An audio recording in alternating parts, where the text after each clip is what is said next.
je serai devant les portes de la ville et que je verrai vos pères d'anges viendront à moi, ils me montreront toutes les rues pavées d'or. Il ne dit pas simplement, peuple de toute la terre, je vous ordonne, faites ceci, faites cela, faites ceci, faites cela. Il ne fait pas ça. Pour la première fois, il envoie quelque chose à toute la terre.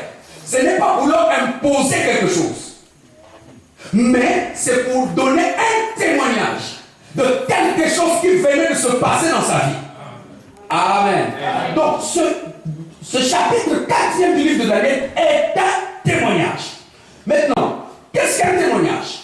Le mot témoignage est expliqué, est défini par le dictionnaire Larousse comme étant l'action de témoigner, de rapporter ce qu'on a vu, entendu, ce que l'on sait. Ça veut dire, c'est le récit des faits vécus. Amen.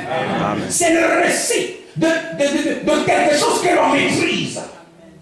C'est ça qu'on appelle un témoignage. Amen. Et ici, il est clair que Nebuchadnezzar, dans ce témoignage, faisait connaître à tous les hommes de la terre ce que Jéhovah, le Dieu très haut, avait accompli dans sa propre vie. Nebuchadnezzar ici ne raconte pas quelque chose qui s'est passé dans le passé.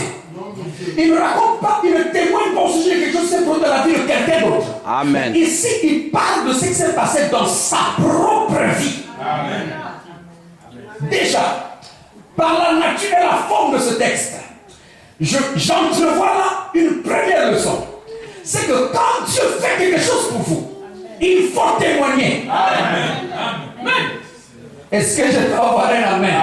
Amen. Quand Dieu fait quelque chose pour vous, vous devez témoigner.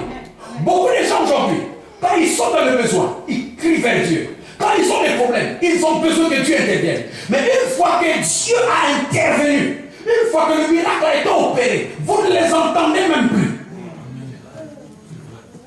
Certains ne témoignent pas parce qu'ils ont honte. D'autres ne témoignent pas parce qu'ils ne veulent pas le faire. Que ce soit au boulot, que ce soit au milieu des amis, un croyant ne doit pas avoir honte des paroles du Seigneur Jésus-Christ. J'aimerais lire ici un texte biblique dans Luc